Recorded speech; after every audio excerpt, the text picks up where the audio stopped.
You mentioned how things got sped up in the offense this year. You guys averaged 85 points per game. What are some of the things that Coach Gross emphasizes and highlights to y'all to get y'all to put up such a big number per Yeah. game? I think it was just we trained that way for a while, like starting in the summertime, like, and it wasn't always pretty, but we were just really trying to get in the mode of just getting up fast, advancing the ball with passing as opposed to dribbling. And it helped to see that we had a lot of guys that could shoot the ball too. So if you're getting essentially, if you were open, like you had the green light to shoot. So if you're getting quick advanced passes in the threes, like that allows more points to be scored and a lot more possessions. Like he really wanted to obviously score more points, but we wanted to have more possessions. Like if we thought we could, if we were scoring, even if we won games but we didn't have enough possessions, he wouldn't be happy. Like we wanted to play I forget exactly what the number was, what he wanted, but we wanted a certain amount of possessions, and we felt if we were playing in that, like teams couldn't keep up. We played a lot of guys. We spread the minutes out. We subbed a lot, and it paid off. It worked like that. And I knew that might have been new to a lot of the guys at Akron, but I knew that from Cornell. Like that blueprint is like effective. Like Yeah. spreading the minutes out. Playing really fast and like in short bursts. Like it's hard for teams to game plan for that, and it's hard for teams to keep up with. Like even if the team can keep up for 2 quarters or first half, maybe a little bit of second half. Like Yeah, it'll burn out eventually. it's really hard to do that for 40 minutes. So they definitely test, like shout out to our coaching staff for instilling that and helping us get there. Now, throughout your career, you've been one of the best guards in the country at converting a high amount of your 2-point field goal percentage, your 2-point field goals. You shot 62% from 2 for your career. What's been a key for you to achieve that? I mean, that was just always my thing. Like when I was younger, I really couldn't shoot. So like, and I was kind of like, I feel like I was one of the last like kind of before like maybe the Steph Curry era where 3-pointers were really valued. Like I remember as a young kid, like it was just like if you can get downhill, like and no one's stopping you, like do that. So that was my thing. Like I was always so aggressive to get downhill and finishing through contact. So I got really good at finishing as a young kid, and that was kind of like just my thing. I was, and I think I've developed a lot as a player more holistically, in terms of like my jumper and just kind of different ways to get to the basket. But like I think I stayed grounded in like that. I was just like a tough finisher, and I think in my mind, if I can get to the basket, like I should be able to finish layups. Like What are the things you're looking for by the basket to convert your finishes? Because a lot of guys don't convert. I mean, coaches tell us wall up. You'll wall up with a guy that got all the way to the rim and he trick it off, and it happens all game long.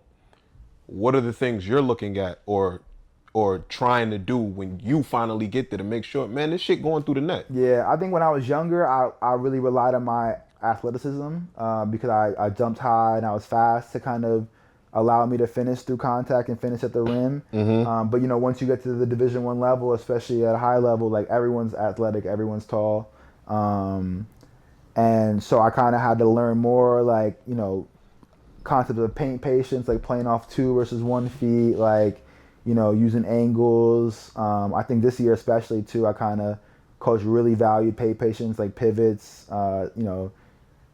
Being able to play in the low post too, I think I got really good at in college. So you get all the way to the basket instead of kind of puking up a tough shot, like kind of staying patient, putting them into a Barkley back down, and then like, all right, I'm bigger and physical than most guards. Like I can really just kind of wedge myself into a layup, and if it's not there, my dribble's still alive. I can look for cutters. I can look for maybe the defense all collapses. I got shooters out. So a lot of it comes down to decision making and also just like staying patient, and then mixing that in with just kind of like how I kind of grew up playing, being aggressive and just getting to the cup. I think it has helped me be effective at the rim. Most definitely, man. How important was it to you to not get too 3-point shot happy and leaning on your strength to finish inside of the paint? Yeah, I think when I was younger, I grew up, the way I got good at playing basketball was just playing in the park. I didn't like have a lot of formal like skill trained. I mean, until I got to like maybe like middle school or high school, but like Mm-hmm. I didn't really learn how to shoot the right way until I got older. Um, so like I just kind of did what came naturally to me. Um, but as I got uh, you know as I advanced throughout the game and the ranks, like I understood how valuable it is to have a jump shot because like at some point like if you're not shooting threes, like they're just gonna not play you, and then it's harder to get your drives. So I knew that as I got older, I had to definitely work on my jump shot and factor it into my game. But it never was something that. And I mean, this year I shot more threes and shot the higher percentage I have in my career. But uh, I still think that like Coach Gross, he had a really good thing that he says is to keep the main thing the main thing. And so like as much as I wanted to work on my 3-point shooting, I think I proved myself as a shooter, and I made like I forget what it was, how many, like 1.2 a game this year, and hit like 30 or 40 or like 40 on the year. Yeah, this was your best 3-point shooting year this And year. that was definitely something I wanted to work on too, because like you said, like at the pro levels, it goes a long way.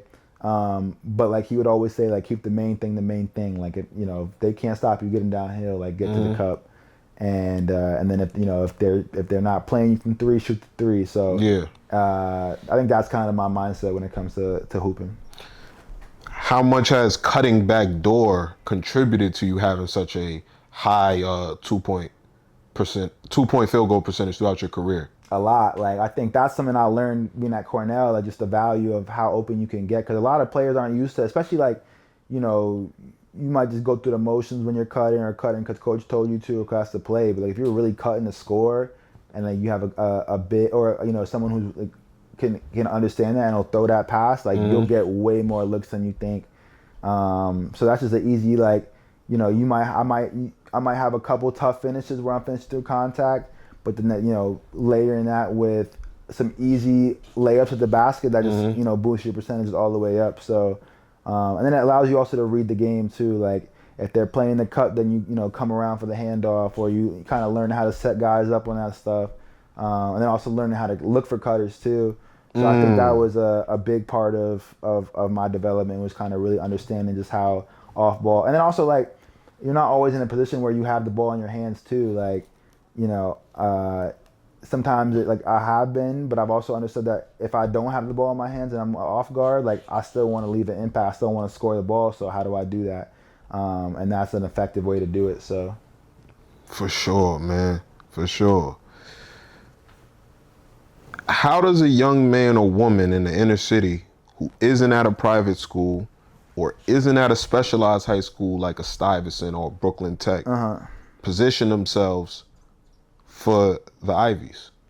that's a good question. I think it's just coming down to really valuing your education. I remember like that was something my mom always told me, and then also like as I learned more about basketball, like keeping, like regardless of where you're at, like if you can maintain it, you're always better off if you have good work habits in school. Like the same way on the court, like it's all about like the habits you build. You can have all the skill or even all the like the brain power or whatever, but if you don't have good habits, like at a certain level, like at the Ivy League, it's tough. Like they really value academics there. Like maybe other Division I schools, they can kind of get away with not trying as hard or not putting as much effort into it, but they're not cutting you any slack there. Not Like at all. you have to get it just like any other student that's going there. Like they're not gonna. I mean, you might get a little bit of leeway because you're maybe missing some things because of your athletic commitments, but in terms of like you gotta figure it out. So if you don't have good work habits and good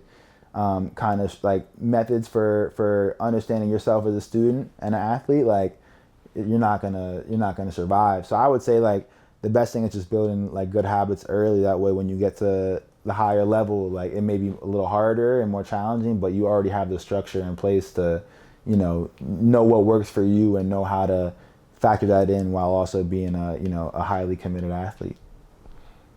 1000%, man. What does a successful college basketball career look like to you? Do you yourself feel like, man, I've had a successful college career? Yeah, I think so. I mean, I've won a lot of games. I mean, there's always things you look back at and you wish you did differently, or but that's just hindsight bias. Like I think a successful career is like, I think being able to show improvement, show that you're able to at different levels or different stages in your career or different, stages in your team, be able to, still find a way to, and a way to be successful. But ultimately, like winning is the most important thing to me. Like if I would have doubled my scoring throughout my college career, but didn't win, but I, won half the amount of games I would. Like I don't know if I'd be as, fulfilled with my career. I think winning just goes a long way because people will remember the individual and the stats, but nothing gets remembered more than winning when it matters most. Like Yeah. and that's what Coach Gross and Earl would always say. But like, no one's gonna remember how much points you scored versus Dartmouth on a Thursday night, in 2023 in 30 years. But they will remember when you won that championship, or when you got to make it to the tournament, or that type of stuff. So like, and that you were a big part of that team. Yeah. So I think winning is just that's my ultimate goal. Like I want to be a winner, and I've always had that competitive nature in me. That I think that's also part of just like who I am too. Just like I'm not necessarily a super like self-centered person. I mean, we all are a little naturally, but like more than anything, I'm willing to kind of do what it takes to win, and I think that's a big part of. I mean, me personally, that's kind of what I think about a successful college career. I mean, it's not always the case, but that you can win as much, but I think as much as you can control, like that's a big part of it. Um, if you could you speak to how valuable the 8 to 10 point a game guy is, the 3 assists a game guy is, the one steal a game guy is, because a lot of kids don't look at those kind of stats as, man, those are impactful stats, especially when you're in high school. Yeah. But then you get to college and you realize, there's half of dudes D1 don't Yeah. get 8 a game. Only 20% of Division One gets 10 a game. Yeah. Only 150 dudes average 4 assists a game in the whole country. So when you see a dude that get 4 assists, 3 assists, you see a dude that get a steal a game, he killing.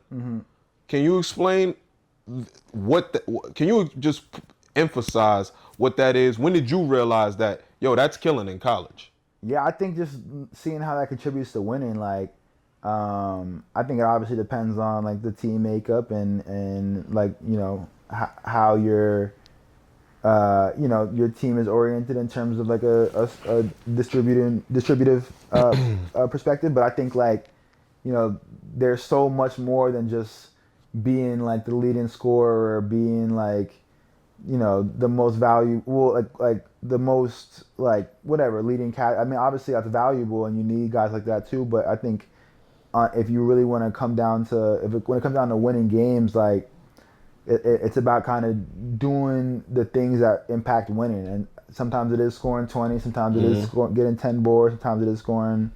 But like to be able to consistently like be okay with my role as, or with the role as being like a kind of whatever it takes kind of guy, like that's so, and you kind of feel like it's hard to kind of sense that from like an outsider perspective, but like coaches value that, Yeah. like your teammates value that, like fans value that. Like I've got a lot of love from Akron fans, Akron community, from Cornell fans, and I was never the leading scorer. I was never the quote unquote the guy, but like people see that, like people can sense that, like that you're like a big part of winning. A big part of the team. So like, you may look from an outsider's perspective and think, oh, that's not glamorous, that's not cool, like that's probably like, that's just like regular. But like from my perspective, being in it, like people like people like that, and people like that, and it's really valuable. So like it's why it may not seem like super glamorous on paper, like if you go about it the right way and you really value those aspects of the game, like you'll get love from everybody, like for like no question For a about lifetime. it. Yeah, like if those people will remember, like I've gotten so much people, and I remember like my mom was she was like sometimes like after games a lot of people would come up to me and kind of give me my flowers or just kind of applaud me, and she's like, you would think that you're like averaging 30 a game with the way people are talking. I was like, yeah, it's kind of wild, right? But I think like just that role is just super valued,